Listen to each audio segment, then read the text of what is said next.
အားလုံးပဲမင်္ဂလာပါ PM channel ကနေကြိုဆိုလိုက်ပါတယ်ကျွန်တော်ဒီနေ့တင်ဆက်ပေးချင်တာကတော့စနေနေ့ညဝက်ကြုံသုံးသက်ချက်လေးပဲဖြစ်ပါတယ်စီစီလေးစလိုက်အောင်ကျွန်တော်ဒီနေ့တင်ဆက်ပေးတော့မှာကစနေနေ့ညမှာကံမဲ့အင်္ဂလန်ပရီးမီးယားလိရဲ့ပွဲစဉ်၈ဝက်ကြုံသုံးသက်ချက်လေးပဲဖြစ်ပါတယ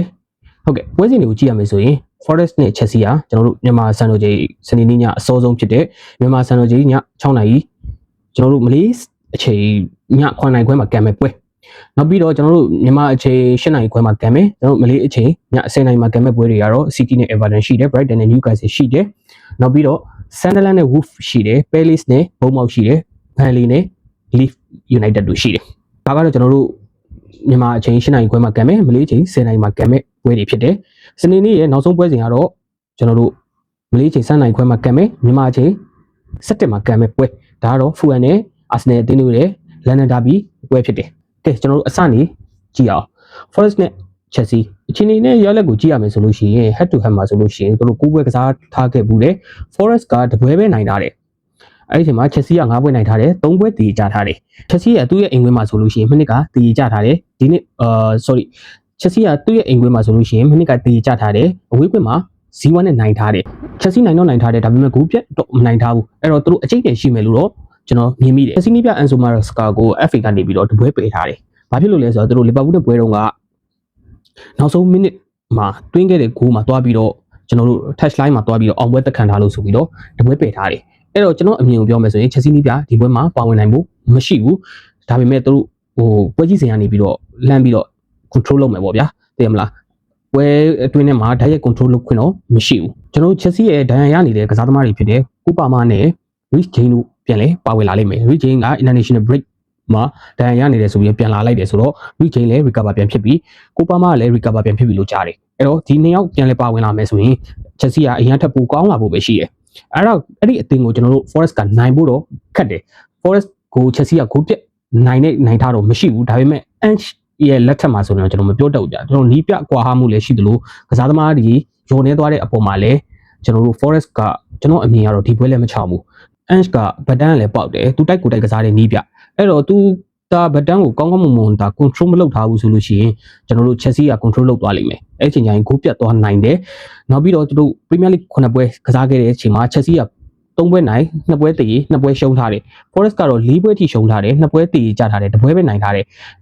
Ange Forest ကတော့အားရမှုတော့မရှိဘူးဒါပေမဲ့ Chelsea တို့ကိုပြတ်နိုင်မယ်လို့တော့ကျွန်တော်မြင်မိတယ်အဲ့တော့ C2 ဒါမှမဟုတ်ရင် 1-3 လောက်ဖြစ်သွားမယ်လို့ကျွန်တော်ထင်တယ်ဒီပွဲကိုလည်းကျွန်တော် Chelsea ကိုပြတ်နိုင်မယ်လို့တော့ကျွန်တော်မြင်မိတယ်ကဲကျွန်တော်တို့နောက်တစ်ပွဲကြည့်အောင်နောက်ပွဲကိုကြည့်ရမယ်ဆိုလို့ရှိရင်ကျွန်တော်တို့ Man City နဲ့ Everton ဒီပွဲကိုကျွန်တော်အမြင်ကိုပြောမယ်ဆိုလို့ရှိရင်တော့ Man City အနေနဲ့ခက်ခဲမလားဆိုခက်ခဲသွားနိုင်တယ်ဒါပေမဲ့နိုင်လားဆိုတော့လည်းနိုင်တယ်ဘာဖြစ်လို့ဆိုတော့ Man City မှာကျွန်တော်တို့နာနေတဲ့ကစားသမားတွေအကုန်လုံးနှီးပါပြန်လဲ recover ပြန်ဖြစ်ပြီးနောက်ပြီးတော့ကွင်းလေခံစစ်တိုက်စစ် Man City ကအားနေတဲ့အပိုင်းဆိုတာထက်ကိုမှခန်းစစ်ကနည်းနည်းလေးပြရာခက်လိခက်ထားရှိတဲ့အပိုင်းတစ်ခုပဲတွေ့ရတယ်ဒါပေမဲ့အဲ့ဒီဟာကိုပဲ Everton ကဖိပြီးဆော့မှာဝိုင်းနီးပြကြီး David Moran နဲ့ကျွန်တော်တို့ Pep Guardiola နဲ့အားပြိုင်မဲ့ပွဲလို့လည်းပြောလို့ရတယ်ကျွန်တော်မြင်ရတော့ form call နေတဲ့ကျွန်တော်တို့ City ကို Everton နိုင်ဖို့ခက်တယ် Haaland Doku Foden Rodri တို့ရဲ့ခြေစမ်းပြနေတဲ့အပေါ်မှာနဲ့ဆိုလို့ရှိရင်ကျွန်တော်ရဲ့အမြင်ကိုပြောမယ်ဆိုရင် Man City အသင်းမဲ့နိုင်မယ်လို့ထင်မိတယ်မခက်ခဲဘူးလားဆိုရင်တော့ခက်ခဲလိမ့်မယ်ဒါပေမဲ့ဂိုးပြတ်နိုင်လားဆိုတော့လေဂိုးလည်းပြတ်သွားနိုင်တယ်ဘာဖြစ်လို့လဲဆိုတော့ Man City ဒါဂိုးပေးလိုက်ရမယ်ဆိုလို့ရှိရင်တော့တမျိုးတစ်ဖုံဖြစ်သွားမယ် Man City ကအရင်ဂိုးမပေးရဘူးဆိုလို့ရှိရင် Man City အနိုင်ကိုပြန်ထိန်းသွားနိုင်တယ်ကျွန်တော်အမြင်ကိုပြောမယ်ဆိုရင် City က 1C ဒါမှမဟုတ်ရင် 2C အဲ့လောက်ထိဖြစ်သွားမယ် City ကဂိုးပြန်ပေးလိုက်ရမယ်ဆိုလို့ရှိရင်တော့တရေပါကျသွားနိုင်တဲ့အနေအထားရှိတယ်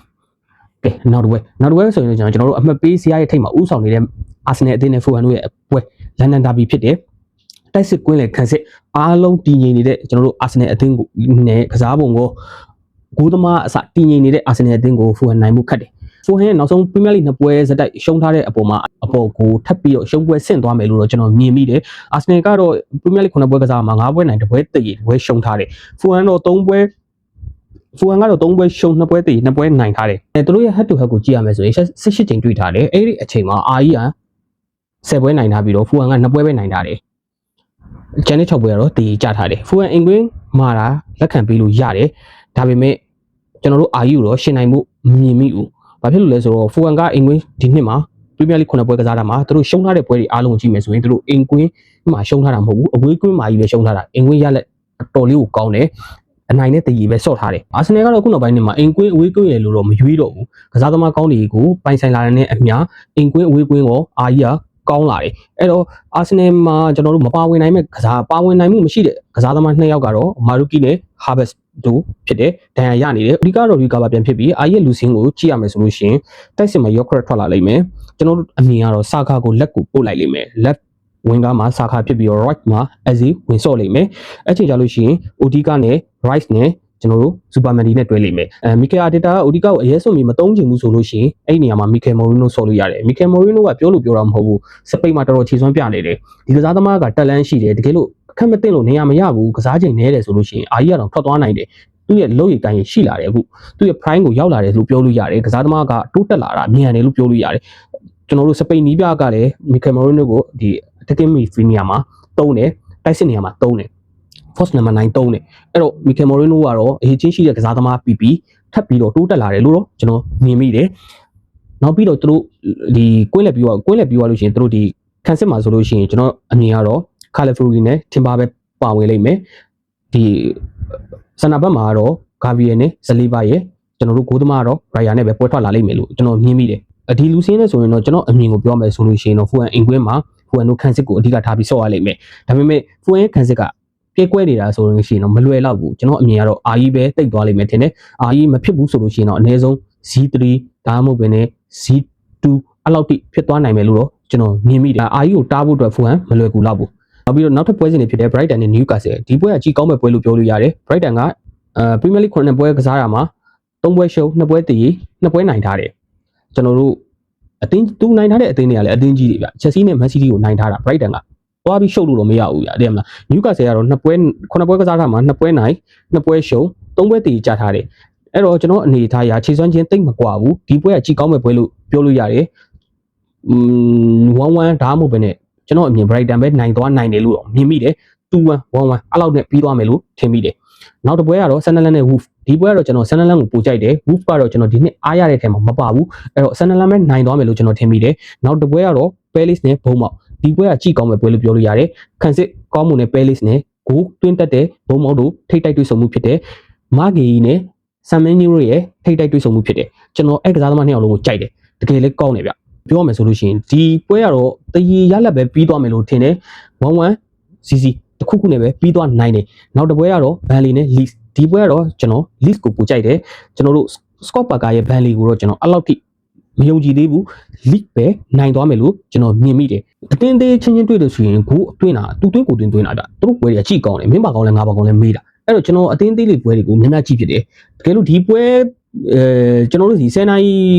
ကျွန်တော်ဒီမလေး10နိုင်မှာကန်မှာပေါ့10ခွဲမှာကန်မဲ့ပွဲတွေပေါ့ဒီပွဲတွေမှာမန်စီးတီးပွဲပါနေလို့မန်စီးတီးပွဲတာမပါဘူးဆိုလို့ရှိရင်ကျွန်တော်တခြားပွဲတွေလည်းကြည့်မိမှာဒါပေမဲ့ကျွန်တော်2ပွဲတော့ကြည့်လို့ရတယ်အဲ့ပေါ်မှာကျွန်တော်ကြည့်ချင်တဲ့ပွဲကတော့ Brighton နဲ့ Newcastle ရှိတယ်